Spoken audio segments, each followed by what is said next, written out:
God is good all the time.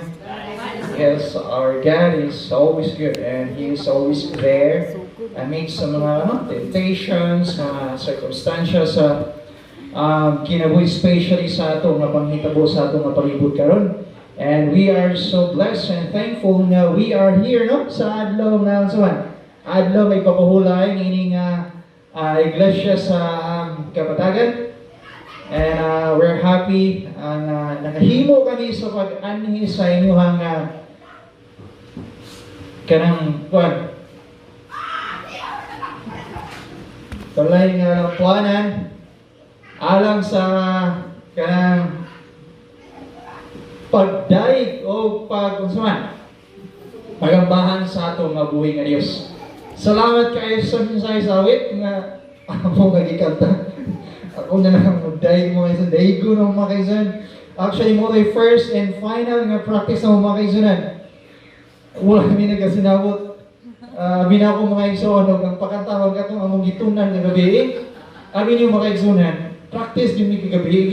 Unya, ayaw unta madaghan po unta tanaw para makita gini niyo ba ang amo magpracticean.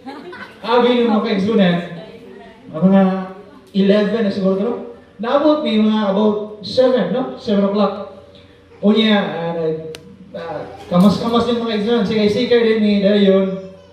Humanog ka ng panahon, karelax o gamay, tuon din eh. Ingon ko nga, kasapa na isa mga kaisunan, magtuon yun tayo, may mukhang tatawag mo. Ikaw, sige, mga tata. Kaya mga nindot ko nagtingog. So, mga kaisunan, naabdan niyo mga almost 11. Kaluyan sa Ginoo, nagbalay ra gyud mga kaisunan.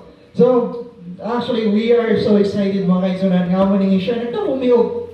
Mo na toy kantahan, unsa man ni pag-abot diri nga nalahi man. Nakakanta man niog kanang kanta nga wa gid na mo na practicean. But anyway, God is so good and katong nga kanta mga kaisunan alang sa pagdaig sa atong mabuhi nga Dios. Amen?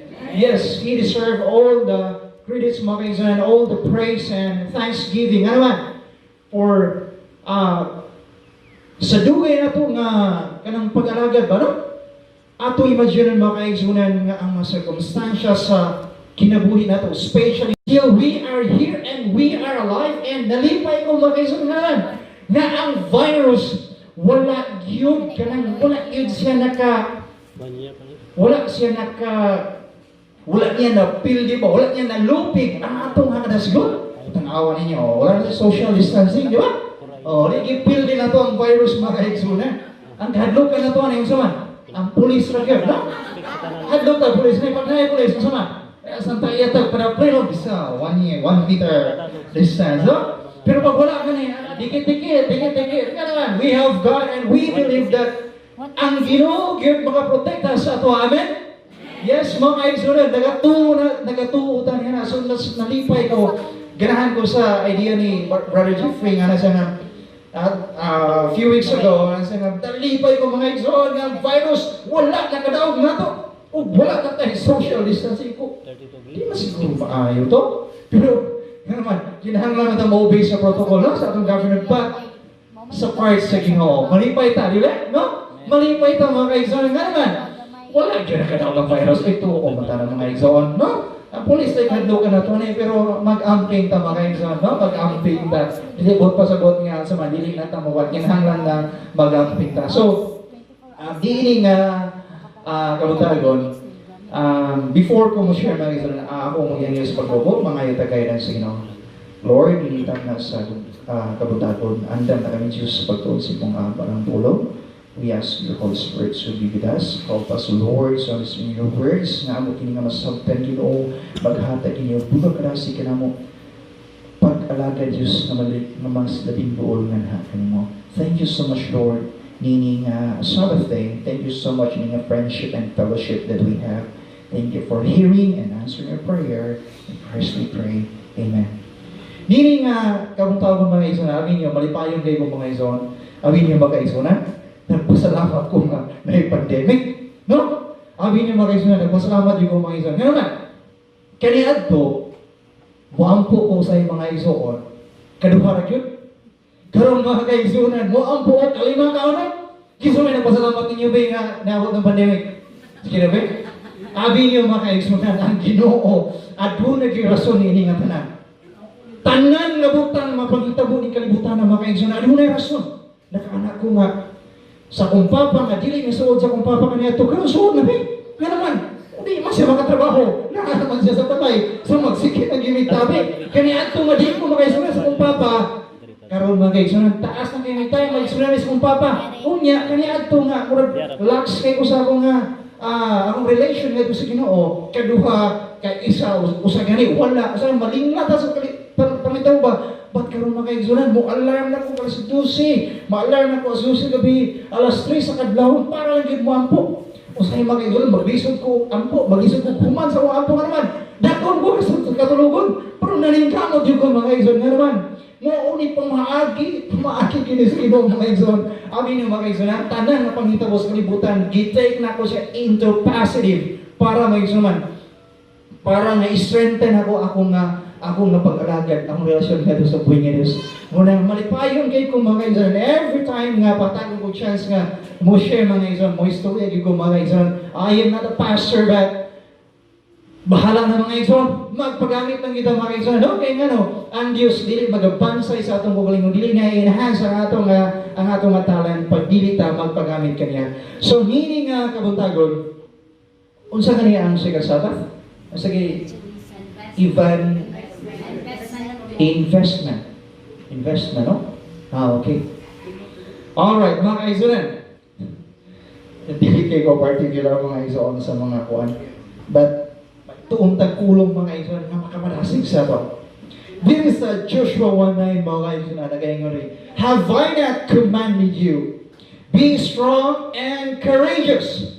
Do not be afraid, do not be discouraged, for the Lord your God will be with you wherever you go. Pag ganindot sa mga mensahe, every yung mga kaigsunan, samtang na kanang magbasa ko nini, kada grabe ka, comforting a message ba? Nga naman, ang Diyos nagaingon niyo, wala, padi ay ko kamo, ine o istoryahe, nga sa, magmaligon kamo, ayaw kamo pagkadismaya. Do not be strong, no? And be courageous, no? Dili, ang saman, usa ka nagbisaya ng strong? Ligon, usa man ang courageous. Magkanunayon, no? Magmaligon, o kung sa, magkanunayon. Atong welcome, atong acknowledge ang atong pinalang nga pastor, nabot na gisa. Kita na po misa mo akong amigo may ni Pastor Dinding, di ko maulaw ni. Kaya kita may dito sa lips naman, nasa ni siya dito. Kipuwali ko niya patay. Nakain ko. Patay na ni, sa una ko ni. Unya, nagkuhan ko ato, gikan ko ato nga sa gawas ba. Kipuwali mo ko ni Pastor Dinding. Ning wali na lang po ko mga kaigsunan, muna di ko maulaw ni, kaya amigo may ni Pastor Dinding. Ato nga welcome mga kaigsunan. Atong mati ko nga pastor. So, padayon ta. Kini nga verse mga kaigsunan, it's very comforting, no? Nga naman, sa ato nga pag-alagad ining kalibutan na there is God na whatever happens sa ato nga kinabuhi, anaa di ay siya sa magauban ka na to. Anaa siya mga kaigsunan, magauban ka na to mga kaigsunan.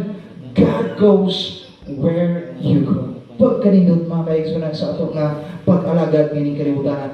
Ngaw sa man, bisan asa ta mag-aadto ang Ginoo nagaman. How comforting it is to know that wherever we go, God is there with us. Usahay, mahadlok ta, no? Usahay, mahadlok ta.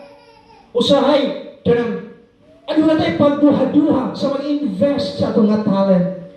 Asa na po ni gamiton, but I tell you, mga kaigsunan, dili ginato i-invest sa kuan, sa aman, no? Nga, ini-invest na po dito, ang chance of assurance nga, mabalik to nga maong nga inunta nga amount. Grabe yun ka-blur, no? No clear. O gila ba, no?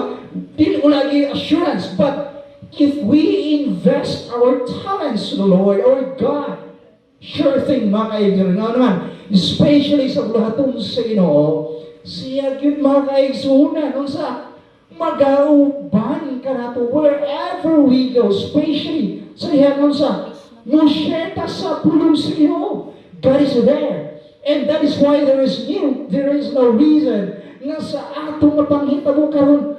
Still, we are here and we are able to survive because God is aman.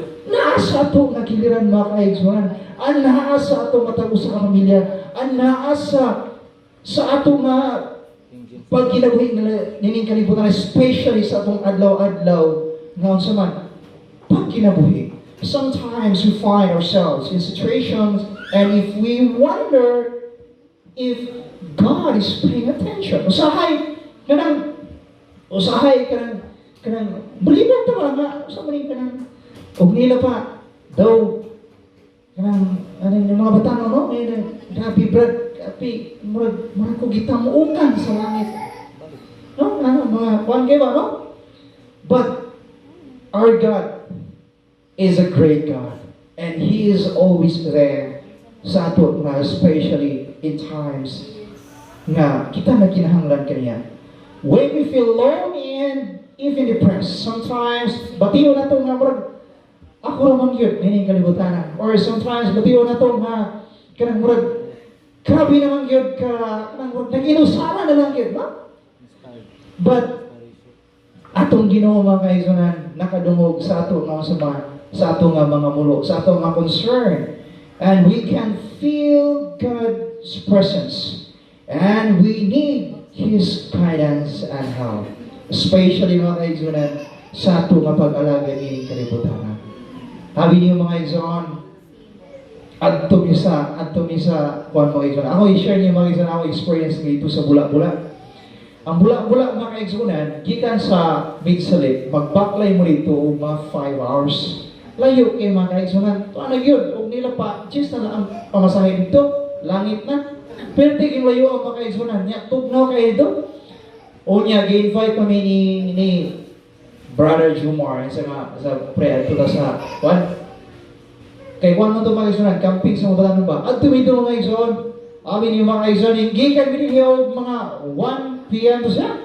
Around 1 p.m. Abot mi dito mga kaigsunan, I think mga 3 p.m. to siya. Nagmotor ni mga kaigsunan. And then from Kogunan, painon sa Bula-Bula, nagpaklay mi mga kaigsunan. Tindugayan ako nabot mga kaigsunan. Ingo ni Brother Jumar nga, wala po, mga 30 minutos. Nausaban nga na, abot tala og 1 hour. 1 hour na lang kapi, nagduha na lang ka oras. Huwag ya po minabot. Ingo, perte man dahil kayo ang mga kaigsunan. Abi niyo mga kaigsunan, kanang daliw na itong Israel. Sa diyan nga nang maulit may pagka-Monday, pero kay pagsulay mga kaigsunan kayo yung suman. Sa diyan nga nang maulit may naflatan may mga kaigsunan. Kana lagi, nagbaklay may mga kaigsunan. Unya ang distansya sa mga balay, mga 1 kilometro. Unya magagi ka sa dalan nga wagi, kanang wagi tao ba? Unya, first ko ako niya ito di mga kaigsunan. Abi niyo mga kaigsunan, pero tig na ako nga kulbaan.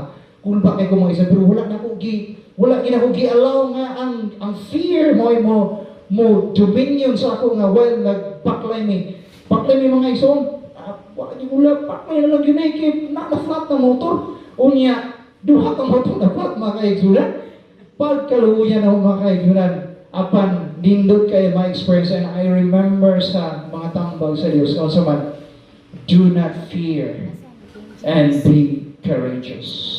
Do not be afraid.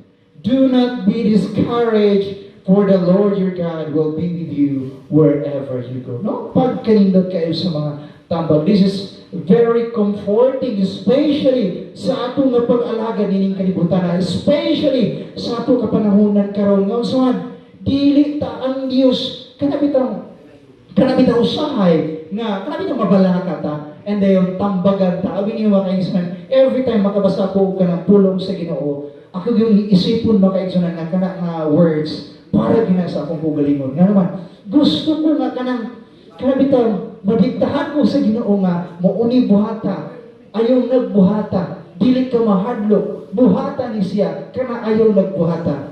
So, dalipay kay ko mga kaigsunan kay naghatag ni siya og saman comfort sa ato especially sa atong mga pag-alaga nining kalibutan. Unya ang atong buhaton mga kaigsunan nga usa ato pa yun nga mopaduol pa kita sa Dios. Mopaduol pa kita sa atong mabuhi nga Dios aron sa nga siya mga kaigsunan magauban ka nato, magabantay ka nato unya kung problema kung unsa ang mahitabo sa ato nga kinabuhi mga kaigsunan, rest assured nga ang Dios siya good maga-comfort ka nato.